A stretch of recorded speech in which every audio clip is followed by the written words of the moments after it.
Thanks for tuning in to the Urban Scope podcast. I'm back with another rewind edition of my podcast, and today I will be covering the Eminem show. And this is the fourth album released by Eminem, and this was released back in 2002. So back then I was around 14 years old, but I remember this album vividly because back when you used to have the 6 CD disc changer, this was always in a disc changer with, Lil Wayne when he was with Cash Money during his earlier years. So I think the Carter One, it's around the Carter One time, things like that, and the Block is Hot and all that. So I had that album in a 6 disc changer, and I remember playing NBA 2K and NFL 2K and whatever games we had, and this album would be on repeat because usually, you listen to one album at a time and then rotate to the next one. Opposed to now, you have the digital area where you can make these playlists and things like that. Um, but this was one of it was my favorite. Well, it still is to this day. It's my favorite album, Eminem album, because typically I wasn't a fan of Eminem's, his bodies of work. I was more fans of the singles and the freestyles and things like that. But this album touched me a little bit differently, pause, because of the production. And this album had more complexity to it, I believe. It was less gimmicky, kind of like, the videos and all the antics that he had and all this high energy stuff. This was more mellowed out. It had a more emotional appeal to it. And it had an emotional range. He went to songs about his daughter, Haley song, to songs with, Superman, where he's just bashing women and talking recklessly about, basically his wife and family and things like that. So it had a lot of range on this album as well.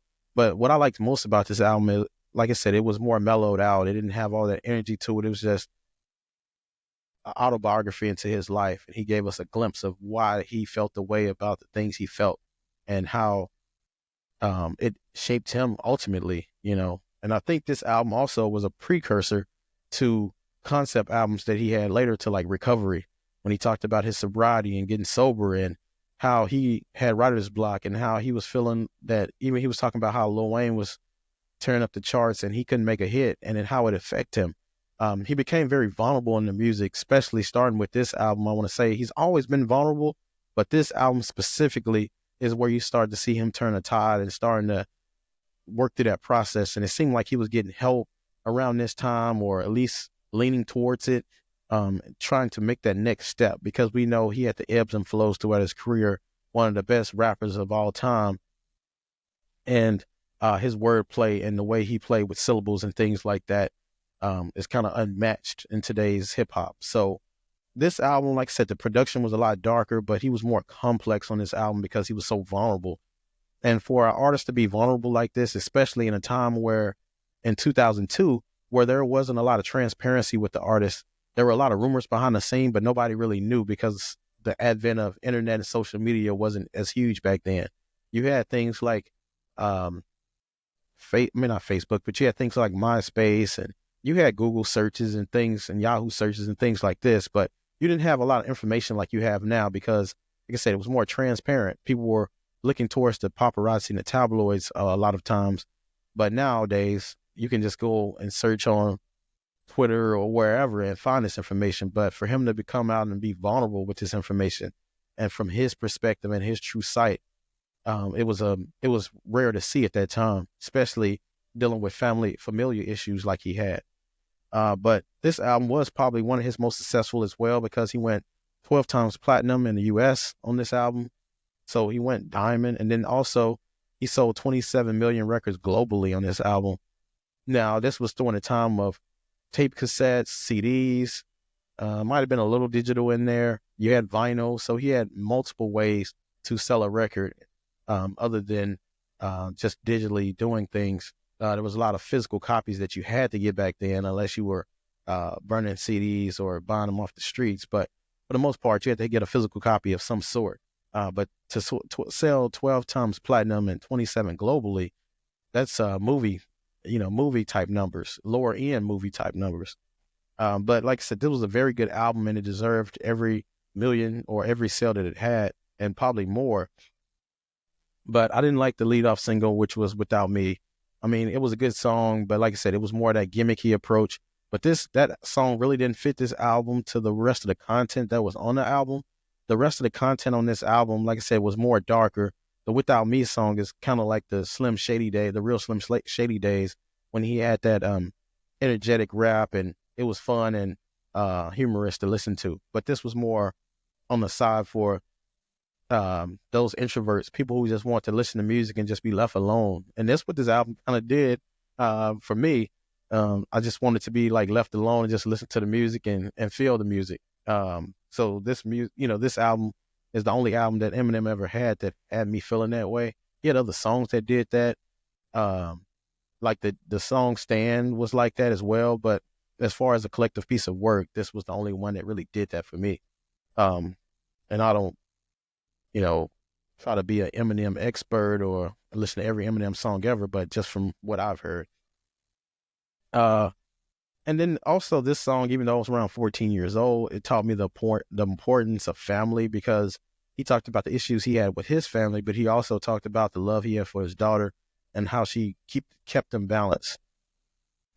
Excuse me. Because he was, over the edge. He felt with like animosity towards his family, but at the same time, he loved his daughter so much that she gave him that balance and gave him some stability, because we know he was, very upset about things that happened in the past, but his daughter, brought him back down to life. And she still does that now. I think his last album, he had a song with Jelly Roll that he talked about his daughter on. But this song, he even sung on this song about his daughter, and it just showed what she meant to him, and how, he wanted to be better for her. But it was kind of amazing to be 14 and realize that, because, usually at that age, you're just thinking about rap and you're just thinking about good songs, but you don't think about the context behind things. But then Superman, like I said, was one of my favorite tracks on the album. He got back into his Eminem bag where he was ruthless, and he was, had that me against the world type of flow where he just felt like it was him against everybody, or at least the woman that he was talking about in the song. But from today's generation, that song probably wouldn't fly, and it definitely wouldn't make the radio. But this Superman song was actually a single, believe it or not, and with the content and ruthlessness. But Eminem always escaped those kind of criticisms and those things because, I don't know, he's just Eminem, I guess. So he was able to escape those things miraculously. But that song was definitely a song that was very dark in a matter, especially with today's society and the way people feel about that. But nevertheless, he pulled it off, and it was one of the best songs on there. But his like I say, his wordplay and the syllables that he put, he wasn't rapping in just one syllable like most rappers do. He was able to switch the flow up. And like I said, before the word pocket was out, he was in different pockets on that song and in this album as well. And then we also know that Cleaning Out the Closet was easily the best song on the album, and probably one of the top, 20 songs in hip hop history, just off of the simple fact of, like I said, the vulnerability, the honesty, and just the overall content on the song, and just the concept of the song. He just, he was said, "Hey, I'm gonna be honest about my life and like what made me today. I don't have to write a book to do it. I put it all on in this 3 or 4 minute song, and the content is there, and the audience loved it.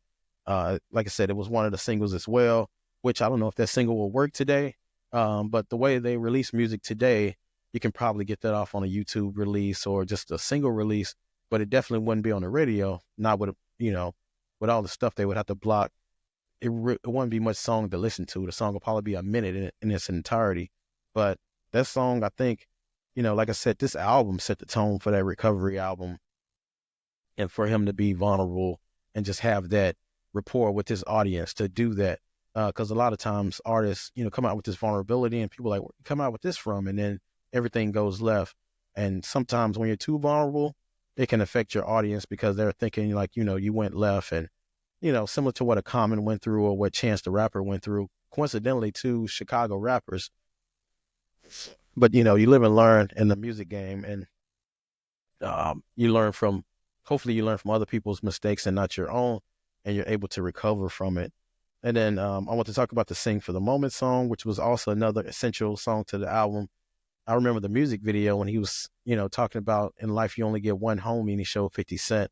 So it kind of gave us an insight into his relationship with 50 Cent, because we know Eminem was on 50 Cent's first album, but he always speaks They always speak of each other highly in regards as brothers. Even though Dr. Dre signed 50 Cent, he always thanked Eminem and for his help and his ability to be like a brother to him. And it was somebody he can always trust. And he always go to bat for 50 and vice versa. And it's a beautiful thing to see in this industry, to see true friends, that it's not about anything other than just a friendship and not just what they can do for one another. And then lastly, I want to talk about Soldier, which a song that was produced, and it sounded like a song that could have been left off the 8 Mile soundtrack.